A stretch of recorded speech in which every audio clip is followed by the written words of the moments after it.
The newest president of the 47-year-old St. Kitts Nevis and Grenada Amateur Radio Society, Mr. Kennedy De Silva, said tackling the radio frequency interference by SKELEC smart meter system is the first priority of the newly installed executive.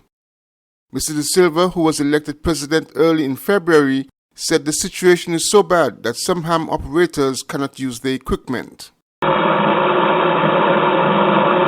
Believes that at least a temporary solution must be found. If you're a member of the ITU, the International Communication Union, it's a world organization. It sets the frequencies that are located for business use, amateur use, and that sort of thing.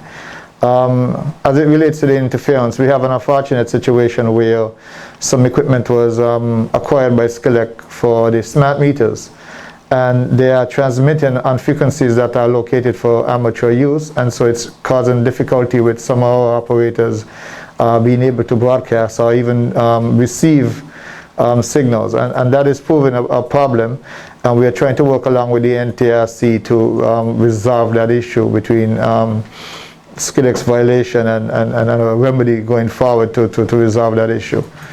It's gotten so bad with some persons that it doesn't even make sense trying to interact with anyone, because the static and the noises, it's unbearable, which defeats the purpose of buying $1,000 worth of equipment. President De Silva said the new executive intends to work with the St. Kitts and Nevis National Telecommunications Regulatory Commission, the NTRC, to achieve a resolution to the problem as quickly as possible.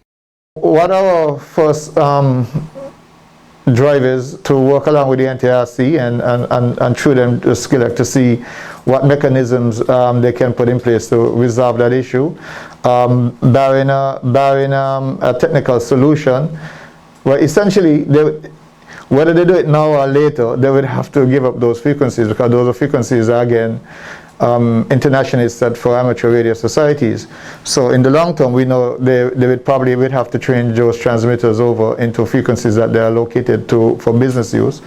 But in the meantime, we're hoping that they can at least have some temporary solution. I appreciate they would have spent a lot of money investing in the technology they're using, and there's a life cycle where they intend to use that and phase that out. So we're hoping that that is not too far in the future, or they would have some, they being the technical experts, will find some solution to alleviate the concerns that the club currently is experiencing. In 2020, the NTRC had directed SKELEC to cease the illegal interference immediately, but the company has not complied. A representative of SKELEC told SK Newsline that the company is working on the matter and is achieving technical advice. Glenn Bart, SKN Newsline.